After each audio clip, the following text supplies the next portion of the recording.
Sound check. Ayan, ating inanyahan ng ating mga kapatid na nasa labas na tayo ho ay magsipasok na upang tayo ho ay makapagsimula na ho sa ating gawain ng pagsamba. Muli ho, yung ating mga kapatid na nasa labas ay magsipasok na ho tayo. At habang hinihintay ho natin sila, gusto muna natin i-welcome ang ating mga panauhin. Ano ho, kung kayo ay first time na nakasama ho natin dito sa JCBC, ay kasi meron ako, hindi ko lang alam kung first time visitor talaga, pero pakitaas na lang po ang inyong kamay para ho ma-recognize namin kayo. Ano pong pangalan po ni ate? Liza. Si ate Liza, naimbitahan ng Panunsya family. Ate Liza, welcome po sa Jesus Christ Baptist Church. Purihin po ang Panginoon. Salamat po. And then, kanina may nakamayan ako. Dalawa yata sila. Na parang first time ko lang. Meron pa ho ba? First time? Baka may katabi kayong first time. Ayun. Doon, nasa likod. Kaya pala di ko makita rito. Nasa likod. Ano pangalan po nila, ate? Ate Elaine. Ate Elaine, welcome po sa Jesus Christ Baptist Church. Kanina parang meron pa isang lalaki akong nakita eh. Ay, husband niyo po. Sige po. Pero welcome po. And salamat po at kasama namin kayo. Ano po? Then also, welcome natin si Ate Eliza. Ate Eliza, welcome po sa Jesus Christ Baptist Church. Purihin po ang Panginoon. Ate Elaine, sino ho ang nakapag-invite sa inyo? Sila Brother J, si Sister Carla. So maya-maya siguro, nandito na rin sila. So welcome po at purihin ang Panginoon at kasama namin kayo. At sana hindi ito yung unat huli, kundi unat simula na tayo ho ay makapagsama-sama sa ating pagsamba sa Panginoon. Mabilis na mga announcements lang po na muna. Una ho ay pagbati sa mga nag-birthday, magba-birthday ngayong linggong ito. Kahapon ho ay nag-birthday isa sa mga deacons ng ating church, si Brother William Zaragoza. So belated happy birthday. And today ho, birthday ho ni Sister Angela. Wala siya ngayon, so pero happy 18th birthday ni Sister Angela.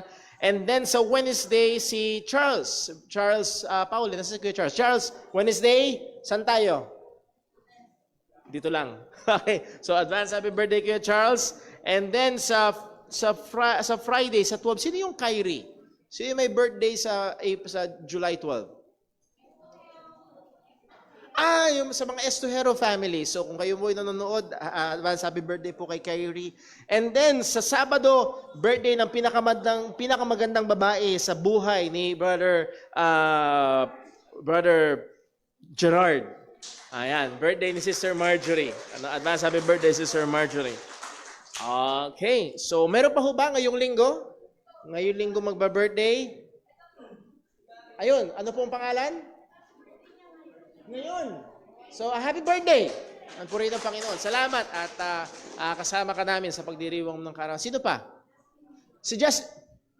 Tatahitahimik sa Ate happy birthday din, Ate Jasmine, ngayon mismo. So, tatlo sila.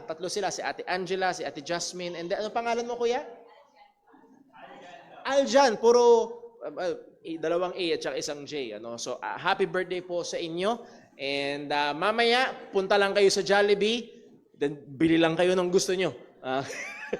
Okay, bili lang kayo. So, muli ho, happy birthday.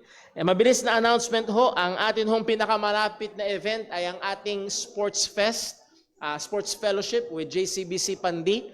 Yan po ay sa August 26, Lunes po yan, holiday po yan. At gaganapin po kung saan natin ginanap last year, dyan ho sa covered court ng Barangay Guyong. Yun hong mga nagpatahi, pakitaas nga ng kamay yung mga nagpatahi ng uniform. Mga nagpatahi ng uniform. Good news ho, ang batch 1 ay tapos na at nahandyan na. Si Brother Chad, taas ang kamay. Ayun, pwede kayo lumapit kay Brother Chad. Mamaya, pagkatapos ng worship service, pwede kayo lumapit sa kanya. Kung kayo ho ay kasama sa batch 1, pwede nyo nang makuha. Kung pwede pa bang humabol sa batch 2, Brother Chad? So please, kung gusto nyong humabol, magpagawa ho ng uniform. Una, hindi ho yan libre. Pangalawa, hindi rin naman ho yan required. Brother Paul, makakapaglaro ba ako sa 26 nang walang uniform? Opo, makakapaglaro kayo. Hindi required, pero mas maganda kung meron. In-encourage namin kayo. At yan naman ay taon-taon na natin gagamitin. At maganda, naisukat ko na yung akin. Maganda yung sukat, masarap yung tela. So, muli ho, I will encourage. Pero kung hindi kaya, hindi kailangan pilitin. At pwede naman maglaro kung wala. Ang ating hong kulay ay puti. Okay? So sa August 26, magbaon kayo ng at least 3 puting damit. Kasi papawisan kayo, madudumihan kayo, at least dapat meron ho kayong pamalit. Ano ho? Lalo na yung mga maglalaro ng basketball, magdala kayo ng marami-raming pamalit. At yung atin yung pinatahing uniform ay kulay puti. So yun yung ating magiging kulay na. Almost permanent ng kulay yan. Di ba na lang kung magpatahi pa ng ibang uniform. Nevertheless, ay yun ho ang atin hong color coding sa August 26. So yun ho ang ating announcements. And bago ho yun, siguro second or third, no, mga first or second week ng August, magkakaroon na tayo ng in-church tournament. Para malaman natin sino yung panlalaban natin ng chess, panlalaban natin ng dama, ng sungka, yung mga bagay na yan, na badminton, magkakaroon na tayo ng in-church tournament. Please wait for further announcements. Ipopost natin yung mga schedule dyan. So kung nasaan nyo ho na maka-partake ho dyan, ay please do sign up. Meron ba ako nakakalimutan? Baka meron ako nakakalimutan sa mga announcements sa ating mga kapatiran na pwedeng magpaalala sa akin. Yung mga napagmitingan natin last Sunday, Couples Fellowship, mamaya hong hapon, pagkatapos ng atin hong prayer meeting, 5 to 7 p.m. So yung may mga asawa, at i-welcome na rin natin yung mga malapit ng mag-asawa. Meron ho, si Brother Chad at Sister Binggirl, Sister Claire ay sa September 16 ikakasal. So welcome na rin kayo sa Couples Fellowship. At kailangan nyo na rin huyaan. So mamaya huyaan. So sana pagplanuhan nyo ho. Huwag ho kayong mag-alala. Meron ho tayong pagkain dito sa church mamaya hong hapon. Yung mga young people biglang ngumiti. Couples Fellowship yan. Narinig nyo lang yung pagkain, ngumiti na kayo. Okay, so muli, para ho sa mga couples, mamaya ho yan, 5 to 7 p.m. And then also, maipa-flash ba natin sa screen yung poster na pinasa? Magsisimula ho ang ating mga Bible classes. Ayan. Every other Sunday, starting July 21. July 21 ho, ay mag-i-start ho tayo ng Bible class at ang schedule din ho niyan ay 5 to 7 p.m. At ang una ho nating Bible class is about evangelism. Pag-aaralan natin yung theology ng evangelism and then also yung practice ng evangelism. Paano natin gagawin? Lalo na ho yung mga, gusto ko mag-share ng gospel, paano ba? So yan ho yung mga bibigyan natin pansin. So yan ho ay magsisimula sa July 21, every other Sunday ho natin gagawin. Now, Brother Paul, paano naman yung mga Sunday sa pagitan yan? It's either magkakaroon ho siguro ng ibang fellowship, kagaya ng Couples Fellowship, or gagawin ho natin yung ating Pika-Pika Fellowship. Yung, sino nandito nung Sunday ng gabi? Naka-attend ng Pika-Pika. First Pika-Pika? Ano yun? Brother Paul, ano yung Pika-Pika? Pick a question and discuss. So ito yung panahon. Ang dami namin pinag-usapan. Meron kaming bowl na nandun yung mga tanong. Kuha and then discuss. Ano yung mga concerns? Ano yung mga views? Ano yung mga ano? And then, pick a snack and eat. Okay? So, may pagkain. Yun yung ating disenyo. At maaaring yung may mga tanong kayo na hindi natatalakay sa church, sa Sunday school or whatnot, ay pwede hong pagkakataon ho yun. So, yun yung ating Pika-Pika Fellowship. At yun ho ay every other. So, magsisimula yung ating evangelism class July 21, pero every other Sunday niyan. And the Sunday in between niyan, yung kasalitan niyan ay yung ating Pika-Pika Fellowship. So, nawa ay maging excited tayo, makibahagi tayo kung possible, kung available ho tayo at ipag-pray ho natin yung mga gawain ho na yan. 3 ho yung nakakasa nating mga classes. Evangelism class, and then magkakaroon tayo ng counseling seminar para ma-equip ang mga Kristiyano kung paano magpayo ayon sa salita ng Diyos. And then yung ating preacher's class or teaching class para ho kung sakali man ang Diyos ay tumawag pa ng mga dagdag na mga tagapagturo o mga ngaral ng salita ng Diyos mula sa ating iglesia. So yun ho ang mga nakakasa natin na mga gagawin. Pag-pray nyo ho at nagmamadali rin ho tayo ng makagawa at makapag-imprenta ng ating mga dagdag na mga gospel tracts. Ang goal ho natin na magkaroon ng gospel tracts na may mga tema. For example, yung tema ng LGBT, yung issue ng LGBT, and then yung presentation ng gospel, or maybe yung problema ng iba pang mga problems na maaaring maging interest ng mga tao, pero yung solusyon ng ebanghelyo, yung solusyon sa kasalanan ay doon ho ipapakita. So pag-pray ho natin yan at nawa ho ay bigyan tayo ng Diyos sa patuloy ng wisdom and resources para po dyan. Pag-pray ho natin, maybe by August ay magkakaroon ho tayo ng church program gospel tract distribution. That is, ang buong church, lalabas tayo, mamimigay tayo ng mga gospel tracts upang makapagbahagi tayo ng salita ng Diyos sa iba. Ilalagay ho natin yan sa programa po natin. Okay? So kung wala na hong announcements at wala na akong nakakalimutan, and then also welcome ho kay Kuya. Salamat ho at kasama namin kayo dito sa gawain ng pagsamba. Okay. Well, ngayon sa dalihong ito, tayo ay dadako sa ating paghahanda sa pagsamba. Ito ay ilang sandali ng tahimik at personal na pananalangin. Hihingin natin ng tulong, ang gabay at pagsiyasat ng Panginoon upang tayo ay ihanda sa pagsamba sa Kanya. Tayo po ay manalangin.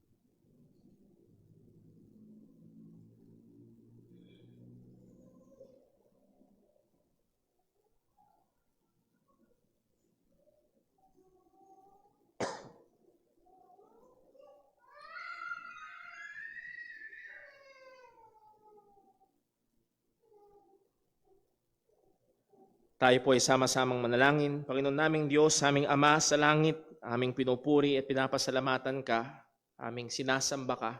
Tunay, karapat dapat kang tumanggap ng lahat ng papuri, lahat ng pagsamba, O Diyos. Sapagkat nilalang mo ang lahat ng bagay para sa iyo. At Lord, salamat sapagkat ikaw rin na nagsusustento sa lahat ng iyong nilalang. At maliwanag sa iyong salita na ultimo ang aming bawat hininga ay galing sa iyo, Panginoon. Kung kaya't kami ay may lakas, kung kaya't kami ay buhay, at lalo't higit, O Diyos, may pagkakataon na magtipon-tipon upang sumamba sa iyo. Ito'y sa biyaya mo lamang. At sa pamamagitan ng katotohanan na ibinigay mo ang iyong bugtong na anak, ang aming Panginoong Hesukristo, na siyang tagapagligtas na aming mga makasalanan. At sa pamamagitan niya ay pwede kami makapag-alay sa iyo ng katanggap-tanggap na pagsamba. Panginoon, dalangin po namin na tulungan mo po kami, sadya kaming mahina, kami ay gawa sa alikabok, O Diyos, alalahanin mo po, Panginoon, nawa, paalalahanan mo kami na ang aming mga isip at mga puso ay palagi ang ituon sa iyo. At Lord, sa dami ng umaagaw ng aming atensyon, tulungan mo kami, O Panginoon. At nawa ang mga problema, ang mga kapansanan, o anuman, O Diyos, na nakabigatan na daladala, O Diyos, ay imbis na maglayo sa amin sa iyo, lalong maglapit sa amin. Makita namin ang aming kahinaan at lalo naming makita kung gaano kami desperado nangangailangan sa iyo, sa biyaya mo. At gayon din, Panginoon, namin pong hinihiling saliksikin mo kami ngayon sa anumang mga kasalanan na maaaring masumpungan mo sa aming mga buhay. Ito man, O Diyos, ay sa aming mga ginawa, nasabi o naisip man lang, Panginoon, mga pagnanasa na hindi ayon sa kabanalan. Patawarin mo kami, Panginoon. At Lord, sa biyaya mo ay tulungan mo kami na patuloy na makipaglaban. Oo, patayin pa ang mga nakatahang kasalanan sa amin. At Lord, kami rin po ay humihingi ng iyong habag sa sino mang naririto na wala pa sa pananampalataya kay Kristo. Ama, maawa ka at ikaw po nawa ang magligtas. Muli, Panginoon, sa iyo namin hinihiling ang lahat ng ito sapagkat ikaw lamang ang makakagawa nito. At hinihiling namin ito sa ngalan ng aming Panginoong Hesukristo. Amen. Gusto po tayong lahat at tayo po'y umawit sa Panginoon.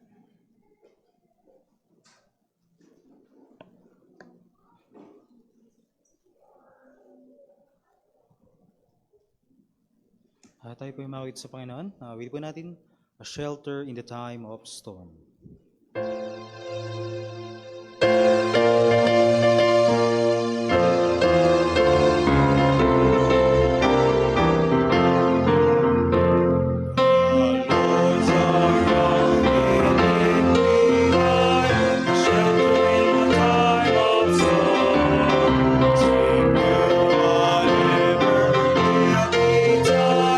Shelter in the time of storm.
Tayo po'y manatili na tayo para po sa ating pagkakaloob.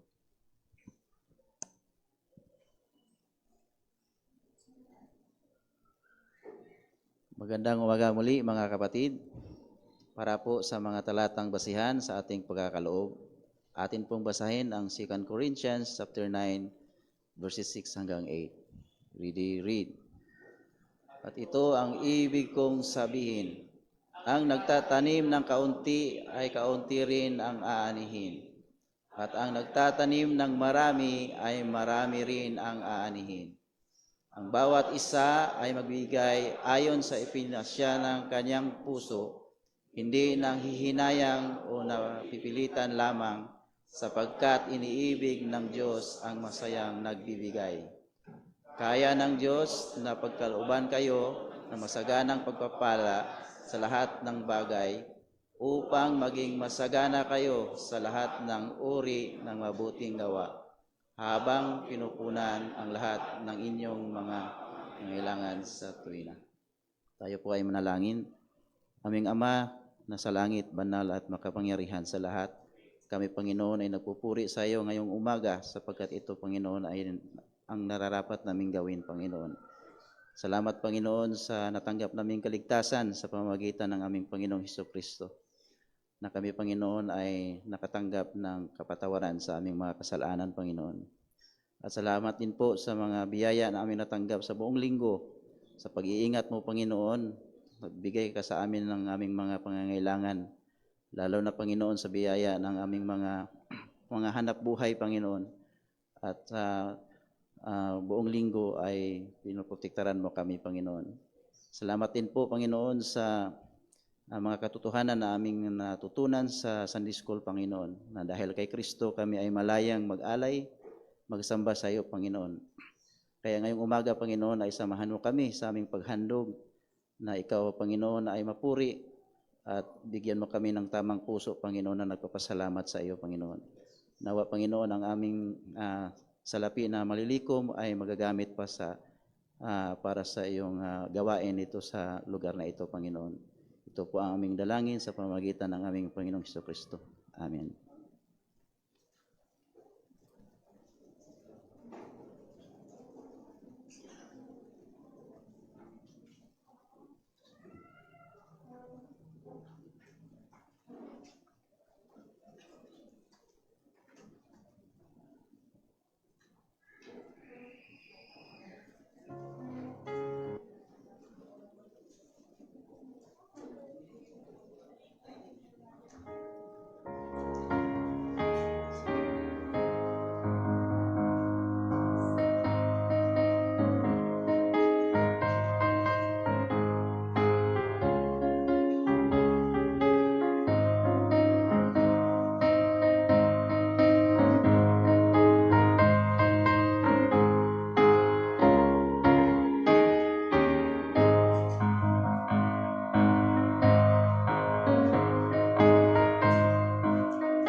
Tayo po'y muling mawit sa Panginoon. Awitin po natin, The Solid Rock.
darkness seems to hide His face, I rest on His unchanging grace.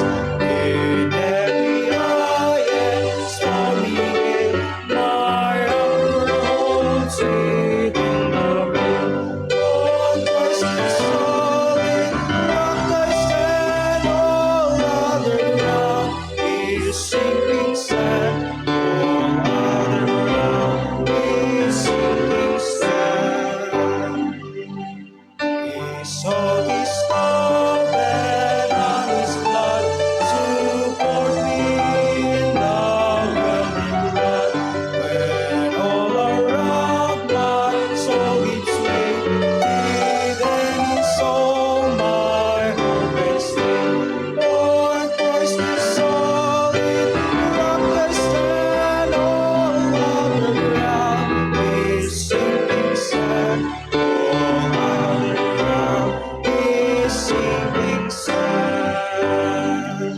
When He shall come with trumpet sound, oh, may I then in Him be found. Rest in His righteousness alone, blessed to stand before the throne. On Christ the solid rock I stand, all other ground is sinking sand. All other ground is sinking sand.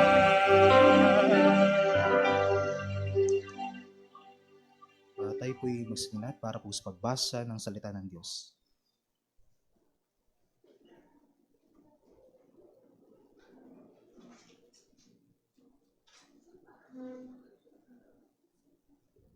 Purihin ang ating Panginoon para po sa pagbasa ng kanyang mga salita. Atin pong basahin mula sa mga awit, chapter 46, verse 1 to 11.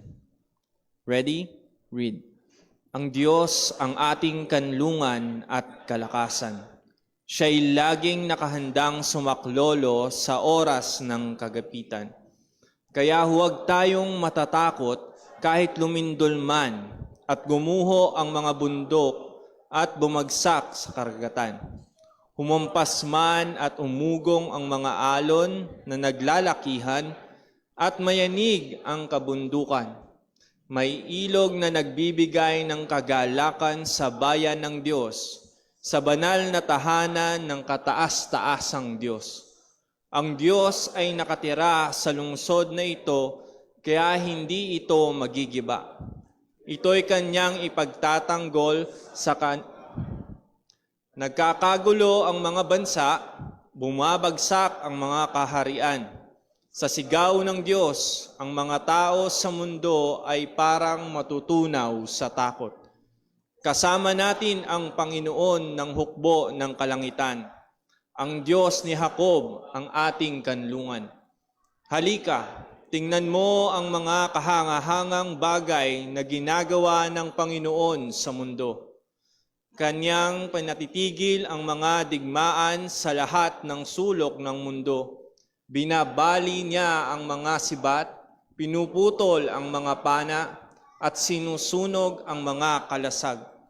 Sinasabi niya, tumigil kayo at kilalanin ninyo na ako ang Diyos. Ako'y pararangalan sa mga bansa. Ako'y papupurihan sa buong mundo. Kasama natin ang Panginoong makapangyarihan, ang Diyos ni Jacob, ang ating kanlungan. Pagpalain po ng Diyos ang pagbabasa ng kanyang mga salita. Maaari na po tayong magsiupo.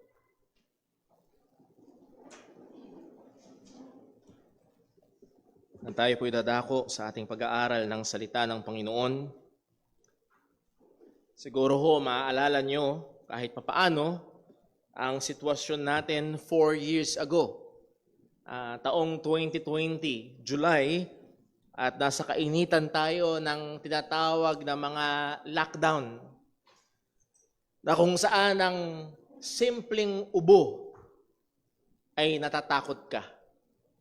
Kapag yung katabi mo sa jeep, o katabi mo sa tindahan, o kasama mong nagsha-shopping ng grocery, ay narinig mong umubo, lalayo ka na agad.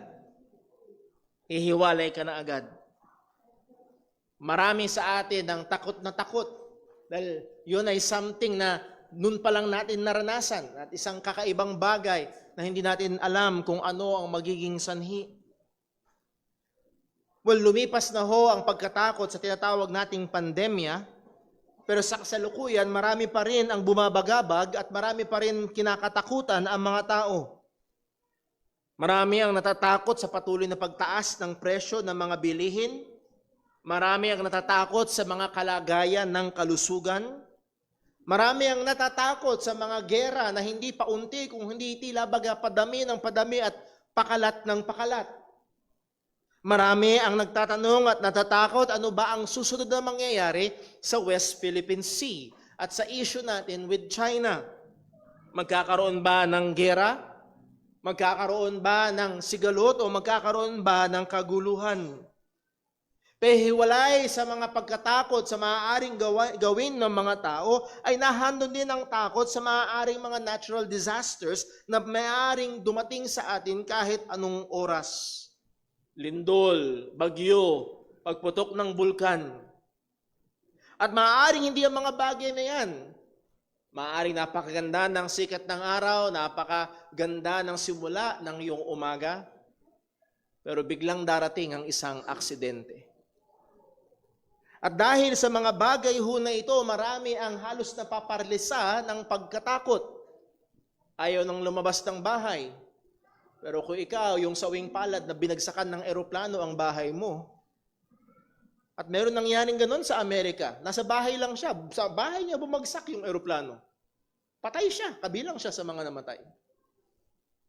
So muli, ay maraming kinakatakutan. Pero kung titingnan ho natin, hindi lamang ang mga pisikal o material na mga bagay, maaaring ang kinakatakutan natin at bumabagabag sa atin ay ang makamundong sistema na ayaw sa Diyos na patuloy na pumupukpok at patuloy na nagpupumilit pumasok hindi lamang sa iglesia, kundi sa ating mga pamilya at patuloy na nagsusumikap impluwensyahan ang mga susunod na henerasyon. Maaaring kinakatakutan mo, ano na ang mangyayari 10, 20, 30 years from now? Ano na ang itsura kapag patuloy na namayani ang pag-usad ng LGBT movement, ang divorce, ang immoralidad sa ating bansa, ang pagiging materialistiko na kitang-kita at patuloy na hayag sa maraming mga social media. Ang hayagang pagiging laban sa Diyos ng maraming mga ideyas na napakadaling gumapang at kumalat at maaaring ma-absorb ng ating mga anak na simpleng click lang sa YouTube, sa Facebook, sa Instagram, at kung ano-ano pa. At lahat ng ito ay maaaring magdulot ng pagkatakot sa mananampalataya. At gamitin ko lang hong larawan yung aming mga anak, particularly si Leah. At isa sa mga kinakatakutan niya ay ang kulog.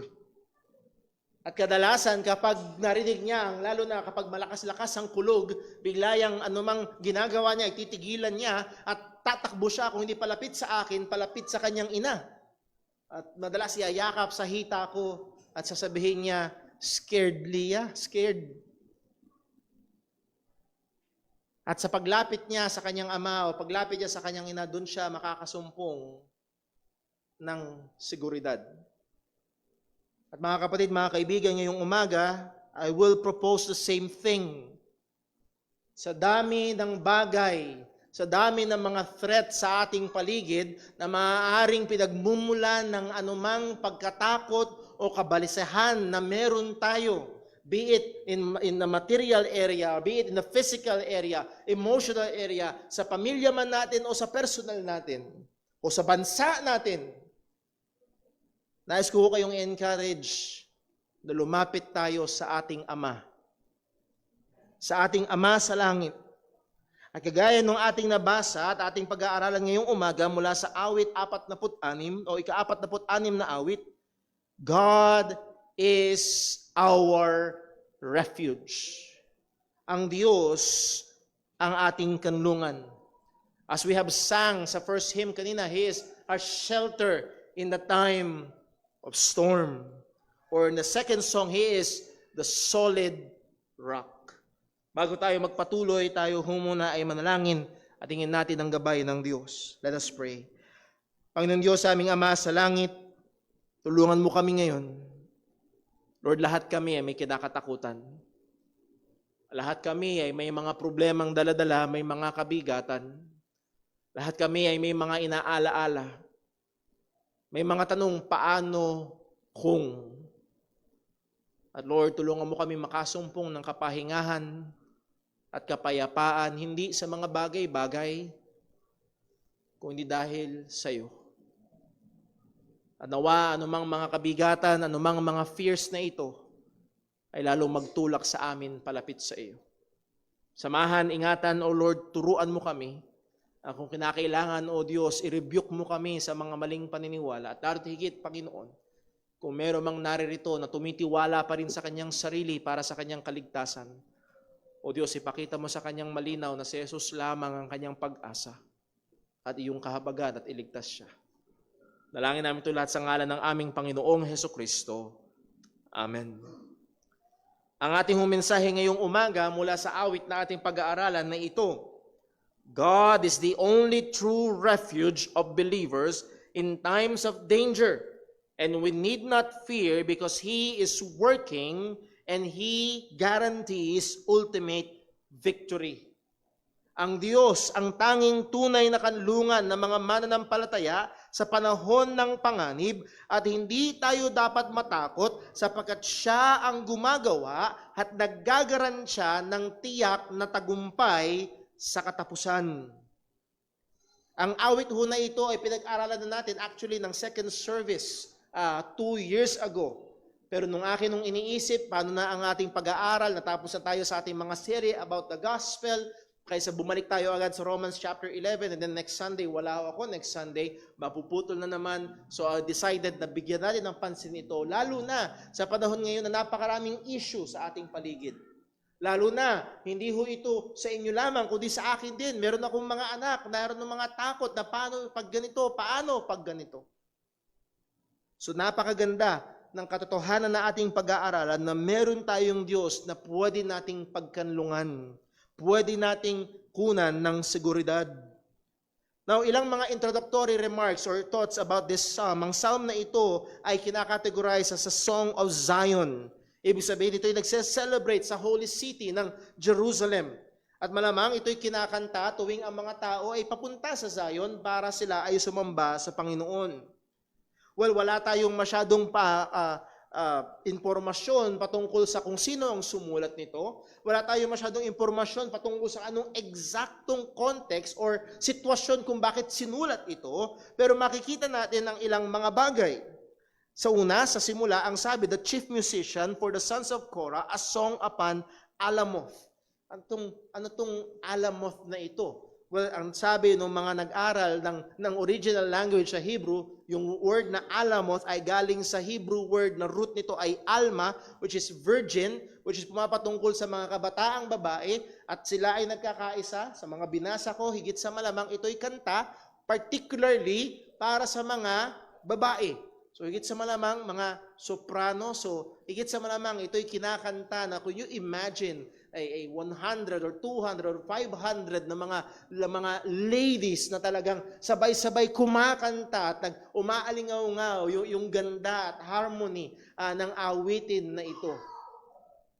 Pero hindi lamang ho yun, ang setting nito ay hindi spesipikong ibinigay sa atin, pero isang bagay ang tiyak. Merong threat. Merong panganib. Ang sabi sa verse number 6, the heathen rage. Nagngangalit, galit na galit.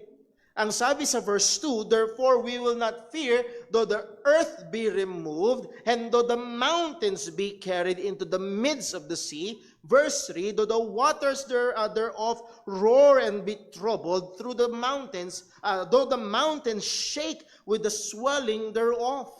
Again, ito'y nagpipinta ng napaka-kahindik-hindik na larawan. Could you imagine ang mga bundok na yumayanig? Could you imagine ang isang napakataas na alon na lagpas sa mga gusali? Again, ito'y naglalarawan ng isang napakahirap na kalagayan. Merong threat sa safety. At ang sabi ng mga awit, ang Diyos ang ating kanlungan. So doon ho natin titignan at anawa, pagkatapos ng pag-aaral ho natin ay makumbinsi tayo at sa biyaya ng Diyos ay tayo ay matuto na anuman ang ating kalagayan or maaaring meron tayo ngayong daladalang problema ay magawa natin at matutunan natin na tumakbo sa Panginoon, kumanlong sa Panginoon at magpahinga sa Panginoon. At umasa sa Diyos na gumagawa sa buhay ng mga mananampalataya. 3 punto, Lord willing, mabilis natin titingnan. Una, behold God, the refuge of His people. Pagmasdan natin ang Diyos, siya ang kanlungan ng kanyang mga tao. Pangalawa, behold God, He is in the midst of His people. Pagmasdan mo, ikonsidera mo ang Diyos, siya ay nasa gitna ng kanyang mga mananampalataya. And then lastly, behold God who is working for His people. Bigyan mo ng konsiderasyon, pansinin mo ang Diyos na gumagawa sa kanyang mga tao. So number 1, behold God, the refuge of His people. Sa verse number 1, ang sabi, God is our refuge and strength, a very present help in trouble. This is one of the most memorable and famous lines sa awit na ito. At maaaring meron ho sa atin, hindi natin alam na Psalm 46 verse 1, pero alam natin yung linya, God is our refuge, God is our strength, God is an ever-present help in a time of need or in a time of trouble. Ito ay nagbibigay ng larawan sa Diyos na ang Diyos ang siyang kanlungan ng mga mananampalataya. Siya ang kanlungan na kung saan siya ang nagsishield sa atin. Siya ang nagpoprotekta sa mga matuwid. Siya ang tagapagtanggol ng mga tumitiwala sa Kanya. At ito ay isang pamilyar na tema sa aklat ng awit. Hindi ito minsan lamang, kundi madalas itong paulit-ulit na nababanggit. Just for example, basahin lang natin sa Acts 18 verse 2. Sa Psalm 18. Psalm 18 verse 2. The Lord is what? My rock and my fortress. Again, ang Diyos ang aking bato, ang Diyos ang aking kanlungan, and my deliverer, my God, my strength, in whom I will trust, my buckler, and the horn of my salvation, and my high tower. Pag panahon ng digmaan, lalo ng unang panahon, espada, pana ang labanan, ayaw mo na nasa baba ka, gusto mo nasa taas ka. May advantage ang nasa elevated na lugar nung panahon na yon sa mga digmaan. And that is mas safe na lugar. Mas malakas ang puwersa ng pababa kaysa sa pataas. Andun yung advantage. So pinapakita nito, God is my high tower. He is my safe place. Psalm 62 verse 7 ang sabi, in God is my salvation and my glory, the rock of my strength and my refuge is in God. Verse 8, trust in Him at all times, ye people, pour out your heart before Him. God is a refuge for us. Psalm 91 verse 2, I will say of the Lord, He is my refuge and my fortress, my God, in Him will I trust. So again, paulit-ulit yung tema, He is my refuge, He is my fortress, He is my high tower, He is my shield, He is my buckler, He is my strength. Isa pa sigurong talata at gustong-gusto ko yung sinabi sa Psalm 71 verse 3. Ang sabi ng Psalm 71 verse 3, be thou my strong habitation, whereunto I may continually resort. Ibig sabihin, Lord, magpapabalik-balik ako sa iyo. Magpapabalik-balik ako sa iyo. Thou hast given commandment to save me, for thou art my rock and my fortress. Now, kaya ho natin binasa ito again, ang puntong sinabi ko kanina, yung katotohanan na ang tema na ang Diyos ay kublihan, na ang tema ay Diyos na lugar tanggulan, na ang tema ay lugar na nahandoon masusumpungan, ang safety ng mga mananampalataya ay paulit-ulit sa Biblia. Binibigyang emphasis ito. And the book of Psalm is the hymnal of God's people nung lumang tipan. Ibig sabihin, palagian nilang naririnig ang katotohanan ito. At ito ulit ang katotohanan na dapat palagian nating marinig na ang ating safety ay wala sa Malacanang, wala sa presidente, wala sa militar, kung hindi nasa Diyos. Na ang ating tanggulan ay hindi nakabase sa ekonomiya o sa dami ng pera, kung hindi ang Panginoon. Na ang ating pag-asa ay wala sa kung sinong mananalong presidente sa Amerika o kung sinong mananalo sa gera sa Russia, at hindi yun ang magdedetermina. Mapapalitan ba si Xi Jinping? Mamatay na ba siya? O anong mangyayari? Hindi yun ang magdedetermina. Nawa paulit-ulit na ipaalala natin sa ating sarili, at kung sakali man ang ating mga anak ay nahandun na ang pangunawa, ay paulit-ulit nilang marinig sa atin kung paanong paulit-ulit nating naririnig mula sa salita ng Diyos that God is our refuge. Sana kapag nag-uusap ang pamilya, kahit sa hapagkainan, sana hindi pera ang tanggulan. Brother Paul, hindi tanggulan ng pera. Ang pera ang pinagtatalunan. Yun ang madalas. Sana hindi ma-realize, hindi ang naririnig ng mga bata, ang safety namin ay nakabase sa politiko, ang safety namin ay nakabase sa koneksyon. Sana makita ng mga bata na ang safety namin ay hindi nakabase sa pag-aaral na matatapos ko. Ang safety ay hindi sa trabaho makukuha ko. Ang safety ay nasa Panginoon. Nawa yun ang paulit-ulit nilang marinig. Now, sana wag niyong isipin ang hindi ko sinasabi. Hindi ko sinasabing walang kwenta ang politika, hindi ko sinasabing walang kwenta ang militar, hindi ko sinasabing balawalain ang kalagayan sa West Philippine Sea, at hindi ko sinasabing huwag kayong mag-aral o magtrabaho. Hindi ko sinasabi yun. Pero sinasabi ko ay ito, ultimately, ang lahat ng yan ay guguho at bibigay, at masusumpungan natin ang tanging pag-asa talaga natin ay nasa Diyos. Hindi ko makalimutan, a few years ago, maybe 2016. Kailan ba nanalo si Duterte? Kailan ba siya nanalo? 2016. Hindi ko makalimutan yung nasundan kong sasakyan, nakalagay sa likod yung sticker, Duterte, our Savior. Ang tagapagligtas natin si Duterte. Again, hindi ko alam kung sinong manok nyo, pero hindi siya ang ating tagapagligtas. Hindi.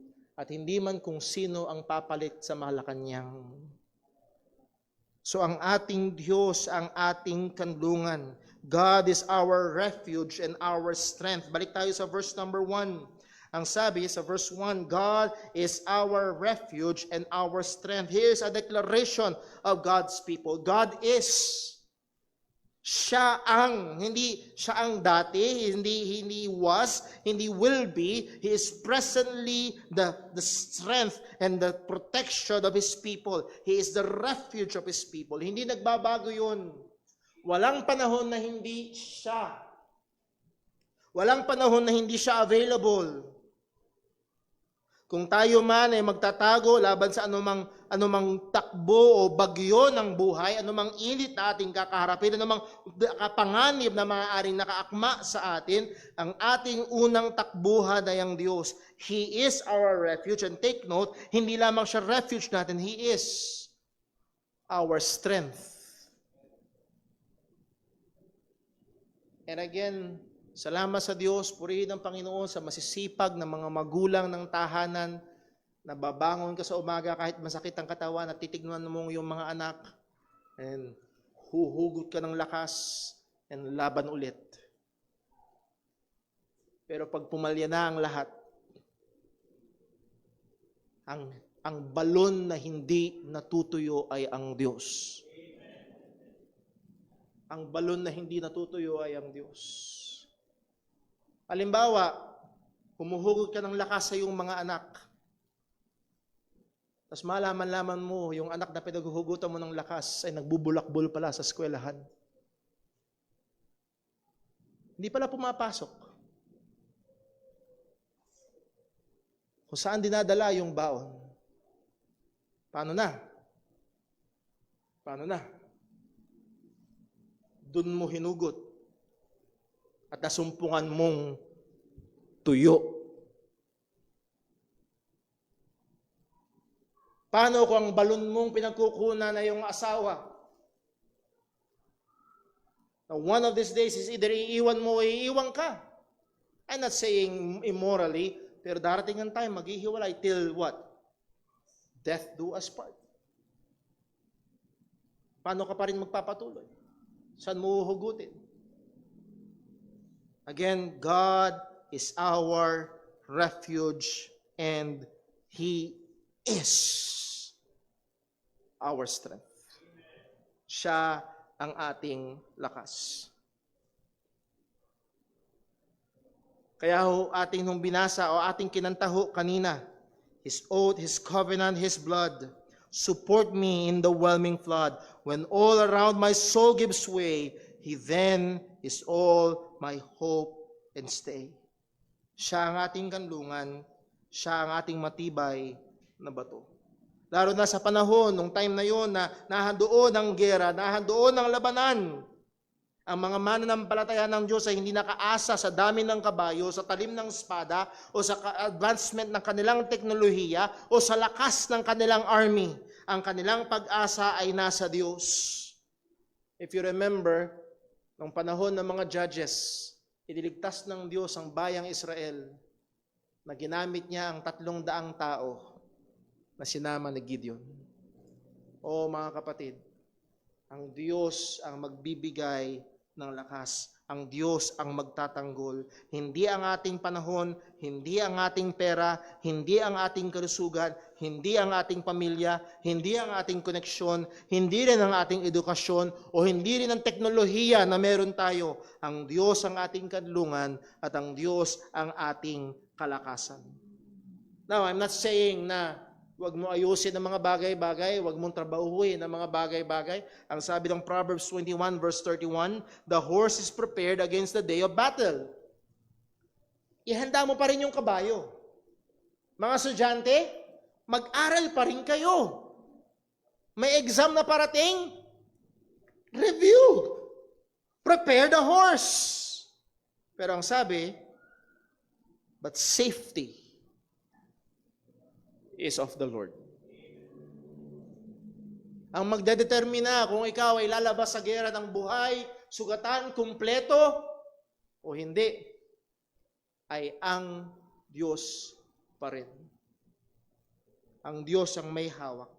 Siya ang ating tanggulan, siya ang ating kalakasan. At napakagandang bandang sinabi sa bandang dulo ng verse number 1, a very present help in trouble. Present as opposed to absent. Ang Diyos ay hindi malayo na kailangan mong tumawag at maghintay bago siya dumating. Hindi mo siya kailangan hanapin at tila baga na nawawala siya. Nasubukan niyo na yon? May kailangan ako kay Mayor. Pumunta ka sa office ni Mayor. Ay, pasensya na po, wala si Mayor.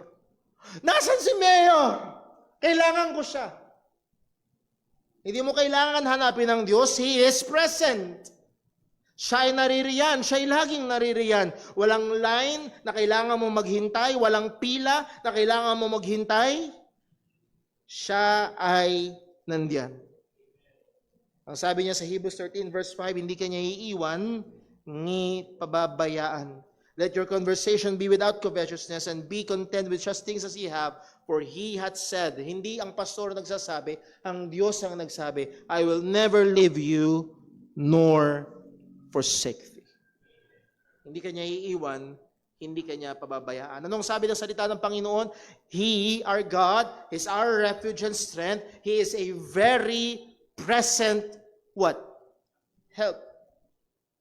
An aid, an assistance in time of trouble or in trouble. Sa mga panahon na nahandyan ang kabagabagan, ang Diyos at ang tulong ng Diyos ay laging nahandyan. God is ever present. Actually, meron pang isang word dyan na naglalarawan. He is a very present. Hindi siya medyo present. Hindi siya masyadong, he is very present. He is always present. Now, alam ko ho na may panganib na baka may marinig kayo o baka may iniisip kayong mali pag nababasa natin ito. Ano ho yun? Baka iniisip natin, ang Diyos ay kanlungan at ang Diyos ay kalakasan at ang Diyos ay laging handang tulong sa kahit anong problema ang naririyan. So therefore, basta lumapit lang ako kay Lord, wala nang problema. Tutulungan niya ako sa lahat ng bagay, basta lumapit lang ako kay Lord, maaayos lahat. Mga kapatid, nais ko paalala sa inyo ang 3 kaibigan ni Daniel.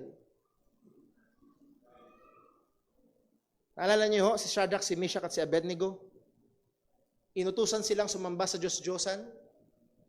Anong sabi ng hari na Nebuchadnezzar? Pag hindi kayo sumamba sa Diyos-Diyosan, itatapon kayo sa apoy.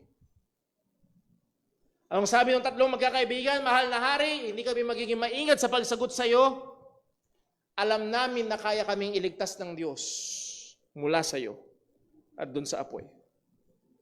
Pero kung hindi man kami iligtas ng Diyos, hindi pa rin kami yuyukod. Anong ginawa sa kanila? Tinalian sila ng mga malalakas na lalaki. Pinagbaga na napakatindi yung hurno at tinapon sila sa apoy. Anong ginawa ng Diyos? Pinaypayan yung apoy para mawala? Nahulog pa rin sila sa apoy. Pero nung tinignan sila ng hari, ang sabi ng hari, di ba 3 yung tinapon doon? Ba't 4 yung nakikita ko? At ang wangis ng isa ay ang anak ng Diyos. So ang presensya ng Diyos ay hindi nangangahulugang walang apoy. At maaaring ang sitwasyon mo ngayon ay apoy. Mainit, masakit, mahirap. Pero nandyan ang Diyos. He is present. So the presence of God does not mean the absence of trouble. The ever-presence of God means na kahit nandyan ang panganib, nahandyan ang threat, nahandyan ang sakit, nahandyan ang rebellion ng mga bata, nahandyan ang problema sa pamilya, nahandyan ang problema sa pinansyal, nahandyan yung cancer o anuman. Anak, nandyan ako. Nandyan ako.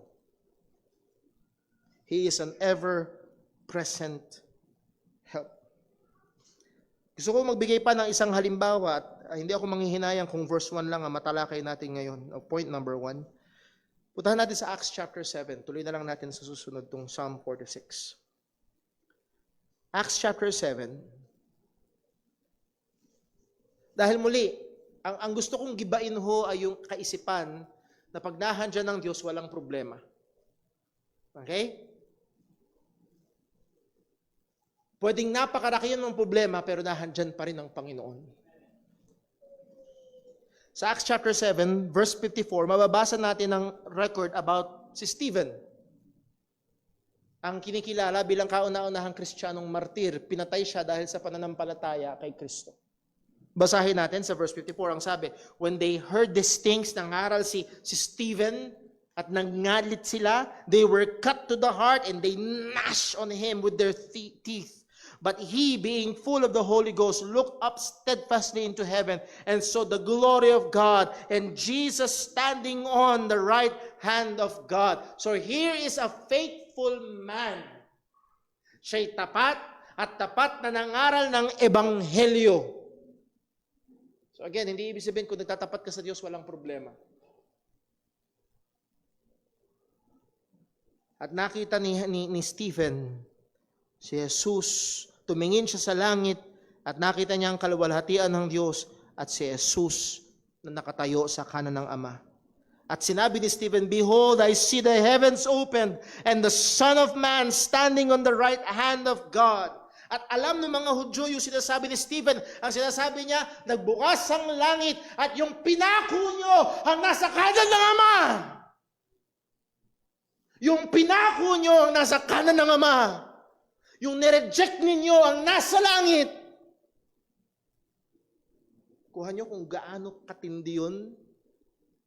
Kaya galit na galit yung mga religious leaders kay Stephen.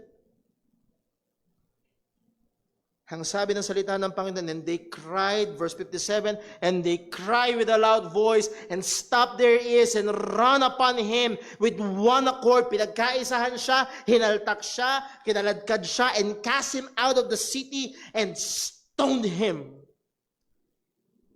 And the witnesses laid down their clothes at the young man's feet, whose name is Saul, and they stoned Stephen. Narito ang nagtatapat sa Diyos at nahandoon ang presensya ni Kristo habang more or less siguro daang-daang bato ang ipinupukol sa kanya. So ang presensya ng Diyos ay hindi nangangahulugang hindi ka tatamaan ng bato. Ang presensya ng Diyos ay hindi nangangahulugang hindi ka tatamaan ng cancer. Ang presensya ng Diyos ay hindi nangangahulugang hindi kayo tatamaan ng problema. Hindi nangangahulugang hindi kayo mamumblema sa pera. Pero nandun pa rin ang katotohanan ng presensya ng Panginoon. And they stoned Stephen, calling upon God and saying, "Lord Jesus, receive my spirit." And he kneeled down and cried with a loud voice, "Lord, lay not this sin up to their charge." And when he had said this, he fell asleep. Again, yung he fell asleep, hindi lang siya basta nakatulog na wala ng malay. That's euphemism. May ibig sabihin namatay siya. Namatay siya. So hindi ibig sabihin ng presensya ng Diyos ay lagi kang gagaling sa karamdaman. Hindi ibig sabihin ang presensya ng Diyos ay laging alam mo yun, minsan ang akala ng iba, basta optimism lang. Gagaling ka rin, basta isipin mo gagaling ka. Paano kung hindi? Paano kung ang kalooban ng Diyos ay dumaan ka sa karamdaman na yan at maluwalhati ang pangalan niya habang dumadaan ka sa sakit ng karamdaman at uuwi ka sa Kanya sa pamamagitan ng karamdaman? Pero hindi ibig sabihin wala ang presensya ng Panginoon. Sa 2 Corinthians, puntahan na rin din ho natin, sabi ni Apostol Pablo, 2 Corinthians chapter 12,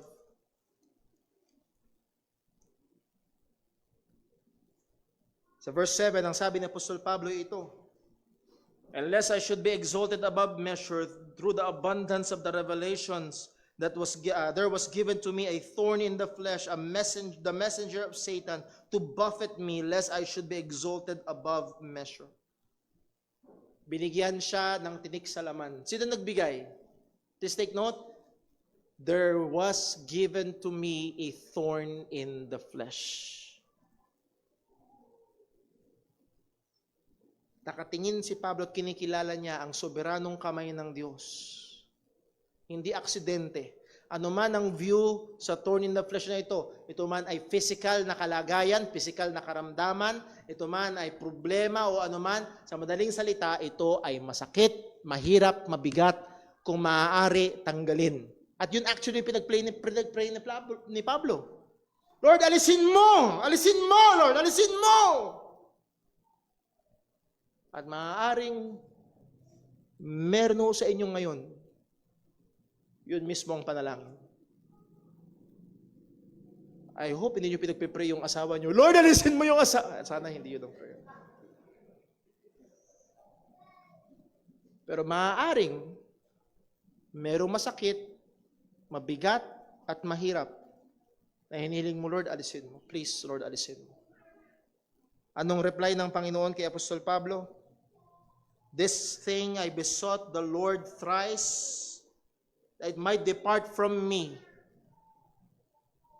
Wala siguro nagsabi kay Pablo, Pablo, i-claim mo lang. Name it and claim it, Paul. Hindi, ang sabi ng Panginoon sa kanya, verse 9, and he, God, said unto me, my grace is sufficient for thee. For my strength is made perfect in weakness. And most gladly, therefore, will I rather glory in my infirmities, that the power of Christ may rest upon me. Kailan mas nakikita ang lakas ng Diyos? Pag mahina tayo. Totoo lang ho yun. At totoo ang sinabi ng isang I believe si Paul Washer na nagsabi, alam mo kung bakit minsan hindi makita ang kapangyarihan ng Diyos sa buhay mo? Kasi masyado kang malakas. At tingin mo sa sarili mo, kaya mo. Hindi mo nakikitang mahina ka at desperado kang nangangailangan sa lakas, biyaya, tulong, pag-iingat ng Diyos. Again, God is a refuge and strength, a very present help in trouble. Kung babalik tayo sa Psalm 46, verse 2, ang sabi, therefore we will not fear, though the earth gives way, though the mountains be moved into the heart of the sea. Verse 3, though the waters roar and foam, though the mountains tremble at its swelling. Again, pinunta rito ng mga awit ang isang napaka-graphic na larawan, na napakatinding pinsala, napakatinding trahedya, napakatinding dilubyo. But we will not fear. Why? Because God is our refuge.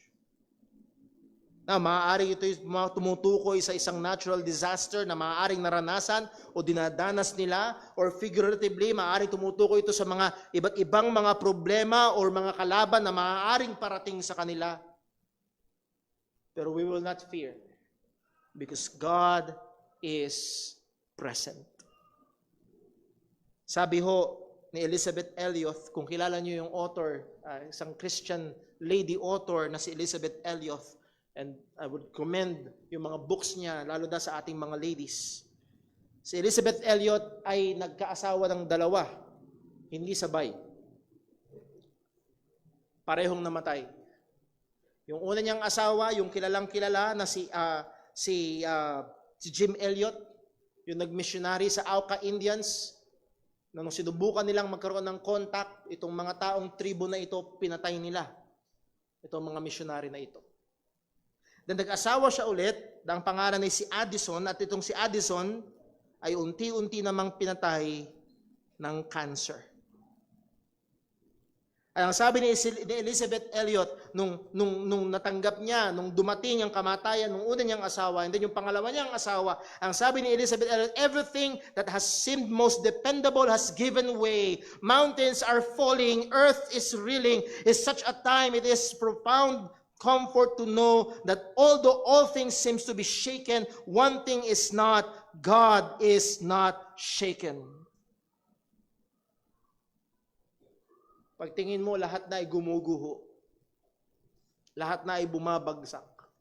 At dumarating yun sa time ng tao. O sa karanasan ng tao.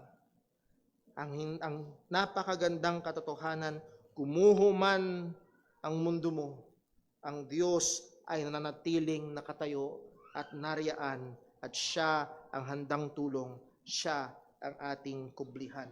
At anong resulta? Anong resulta sa mga mananampalataya? We will not fear. Ang ating pag-asa sa gitna ng kabagabagan ay masusumpungan sa Diyos lamang. At gusto ko lang ho sa pansamandaling bigyang pansin, lalo na ho pagdating sa area ng kaligtasan, ang tanging pag-asa natin ay hindi yung performance natin, kundi masusumpungan sa Diyos lamang. Yung ginawa ng Diyos, yung binigay ng Diyos na tagapagligtas, ang ating Panginoong Hesukristo. Bakit?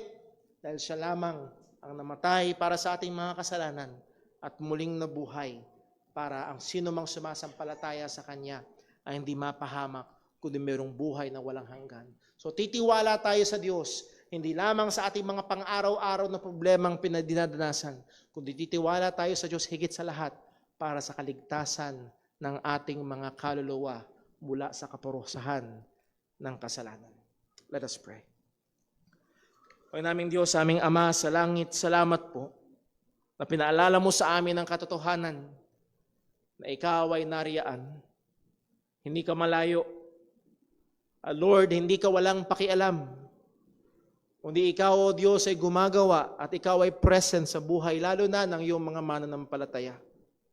Salamat, Panginoon, na alam namin gumuho man ang merkado, gumuho man ang aming mga pangarap, dumating man ang mga hindi inaasahang karamdaman, mananatili at nananatili kang nandyan, na aming kanlungan, na aming kalakasan, na aming tulong. Lord, ikaw ang perpekto nakakaalam ng kalagayan ng bawat isa. Iba-ibang kabigatan, iba't ibang problema, iba't ibang sitwasyon. Or maaaring hindi man ngayon, Panginoon, ikaw ang nakakaalam ng hinaharap na aming dadatnan. Hindi namin alam kung may naghihintay sa aming aksidente, kung may naghihintay sa aming karamdaman. O Diyos, pero sangayon sa iyong salita, ang alam namin ikaw ay naririyan. Ikaw ay kasama namin at hindi mo kami iiwan at hindi mo kami pababayaan. At tulungan mo nawa kami, Panginoon, na ang katotohanan ito ay ulit-ulitin namin sa aming sarili. Sa panahon na sinusubukan kaming dayain ng kaaway upang kami ay mawalan ng pag-asa, ang katotohanan ito ay ulit-ulitin namin sa aming mga sarili.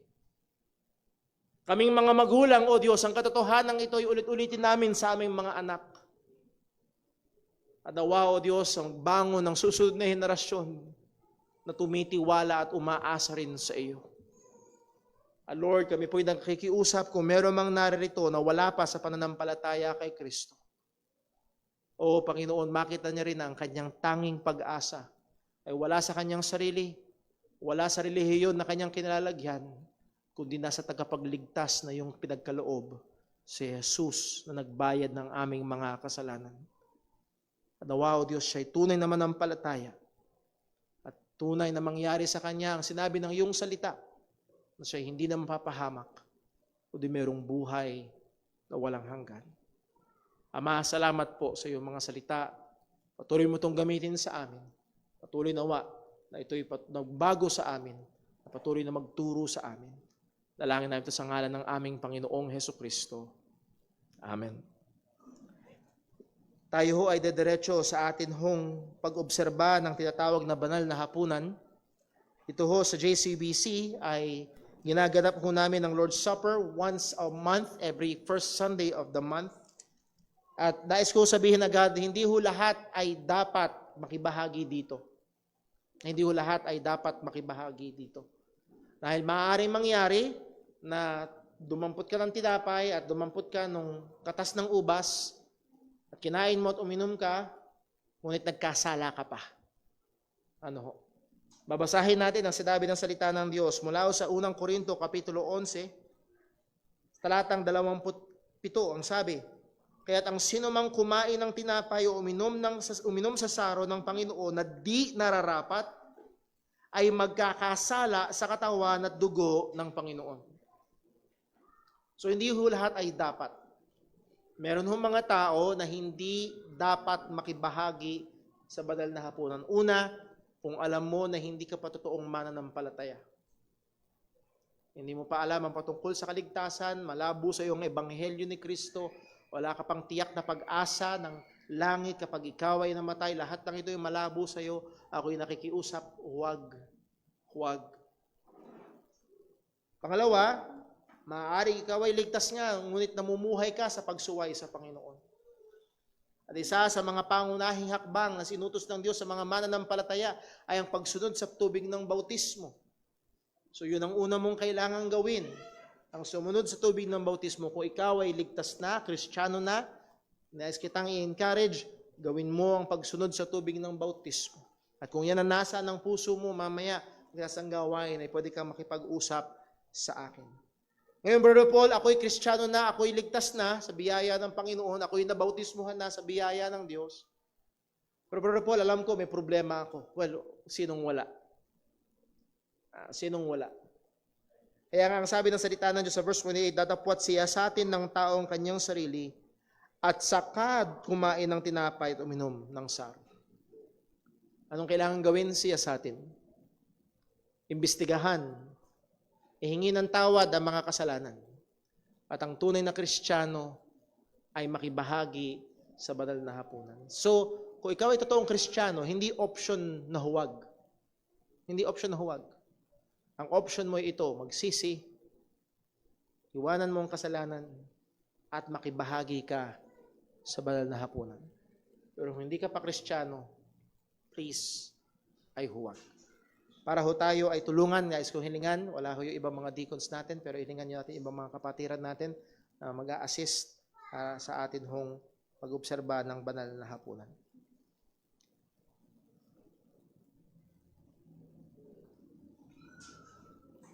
So muli ho, ang sabi ng salita ng Diyos, datapot siya sa atin ng taong kanyang sarili at saka kumain ng tinapay at uminom sa saro. Ngayon sa dalihong ito, bibigyan natin ng panahon ng bawat isa na siya sa atin ng sarili sa pamamagitan ng isang personal at tahimik na pananalangin. Hingin natin ang tulong ng Panginoon. Hilingin natin sa Kanya na ipakita niya sa atin yung mga lugar na kung saan tayo ay may kasalanan o may mali. At sa biyaya ng Diyos, ito ay ating pagsisihan. Dumako pa tayo sa Panginoon sa isang panalangin. Let us pray.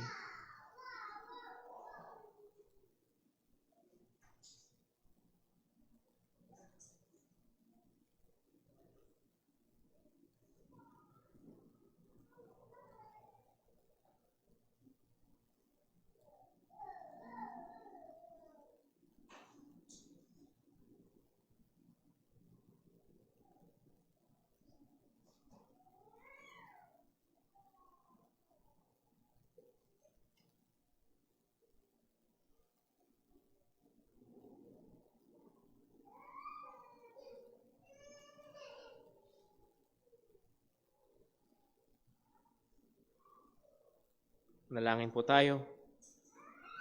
Panginoon naming Diyos, sa aming Ama sa langit, salamat po na Ikaw ang aming kanlungan, Ikaw ang aming kalakasan, at Ikaw ang aming handang tulong sa oras ng pangangailangan.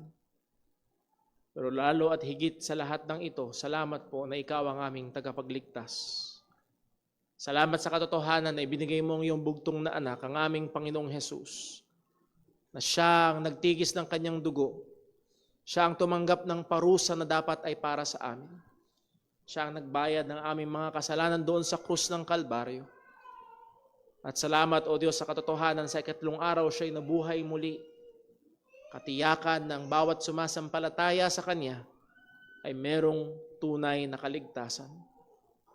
Lord, sa pagdako namin sa gawain na ito ng banal na hapunan upang sundin ang iyong utos na gawin namin ito para alalahanin ng aming Panginoong Hesukristo. Tulungan mo nawa kami. Lord, napakadali ang aming isip ay pumunta sa ibang mga bagay. Tulungan mo kami. Nawa sa pagkain namin ng tinapay, alalahanin namin ang kanyang katawan na nabayubay sa krus. Sa pag-inom namin ng saro, ng katas ng ubas, alalahanin namin ang kanyang dugo na natigis. Alalahanin namin na siya ang sumalo ng iyong galit na dapat para sa amin. Nawa, Panginoon, ito isang maging mataimtim na pag-alaala, lalo magtulak sa amin sa kabanalan, lalo magpalalim ng aming appreciation sa Ebanghelyo, lalo pa itong magbigay sa amin ng mas malalim na pagmamahal sa iyo. Salamat po, ingatan mo kami, samahan mo kami, magawa namin ito sa kapurihan ng iyong pangalan. Dalangin namin ito sa ngalan ng aming Panginoong Hesukristo. Amen.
Sapagkat tinanggap ko sa Panginoon ang binibigay ko naman sa inyo, na ang Panginoong Hesus, ng gabing siya'y pinagkanulo ay dumampot ng tinapay. At nang siya'y makapagpasalamat ay kanyang pinagputol-putol at sinabi, ito'y aking katawan na pinagputol-putol dahil sa inyo. Gawin niyo ito sa pag-alaala sa akin. Alalahanin po natin si Jesus, kainin po natin.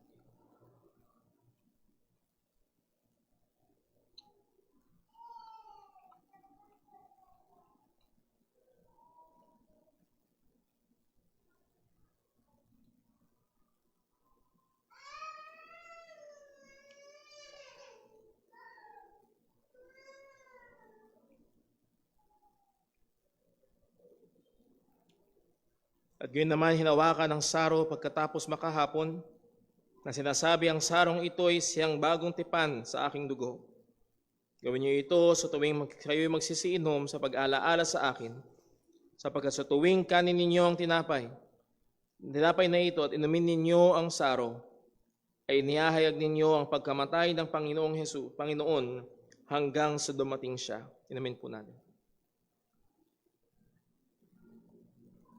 Manalangin po tayo. Ang naming Diyos, aming Ama sa langit, tunay aming inihahayag ang kamatayan at muling pagkabuhay ng aming Panginoong Hesukristo. At kami ay mananampalataya ng Ebanghelyo.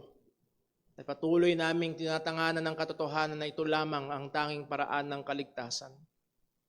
At sa biyaya mo, O Diyos, ay pakaingatan mo po nawa ang iglesyang ito na manatiling nakatungtong sa Ebanghelyo, manatiling masipag na mangaral ng Ebanghelyo at ibahagi ang Ebanghelyo sa iba. At Lord, tulungan mo kami na manatili sa katotohanan ito hanggang sa iyong pagbabalik. At muli, O Diyos, nawa sa biyaya mo ang bawat isang naririto ay masumpungan mo nga na tunay na mananampalataya ng Ebanghelyo ng aming Panginoong Hesukristo. At nawa, Panginoon, sa aming araw-araw na buhay, ang aming mga buhay ay maging magandang palamuti ng katotohanan ng aming Panginoong Hesus. Maging ebidensya kami, Panginoon, maging magandang ebidensya ang aming mga buhay na tunay na nagliligtas ng makasalanan si Kristo. Na ang Ebanghelyo ay nagbabago ng buhay, na merong kaligtasan mula sa kasalanan. At nawa, Panginoon, ingatan mo kami sa aming paghiwa-hiwalay at ang mga katotohanan mo na amin na pag-aralan ay patuloy naming mapagbulayan at maging gabay namin sa buong linggo na aming kaharap. Ingatan mo kami, samahan mo kami, maging sa mga pagpapatuloy pa ng aming gawain sa buong maghapon. Ang lahat ng ito ay mauwi sa iyong dakilang pangalan, ang kapurihan. Ito ay aming hiling sa ngalan ng aming Panginoong Hesukristo. Amen. Tayo po ito yung lahat para awitin natin ang ating pangwakas na awit. Ang mga baso ho ay itipunin lang natin sa mesa ho doon sa likod pagkatapos.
Tunay tayo nakaasa lamang sa ating Panginoon at sa ating pagharap sa buong linggong ito. Nawa, patuloy tayong maging maliwanag na ilaw at maalat na asin saan man tayo nilagay ng Diyos. at patuloy tayong maging tagapaghayag ng ebanghelyo ng ating Panginoong Hesukristo.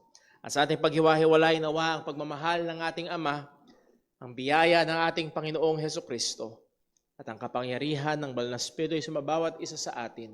At patuloy tayong maging instrumento ng katwiran, alang-alang sa kapurihan ng Kanyang pangalan. God bless po, magandang tanghali. Dito tayo nagtatapos sa ating gawain ng pagsamba. We are now dismissed. Reminder po, 2:00 ang ating second service.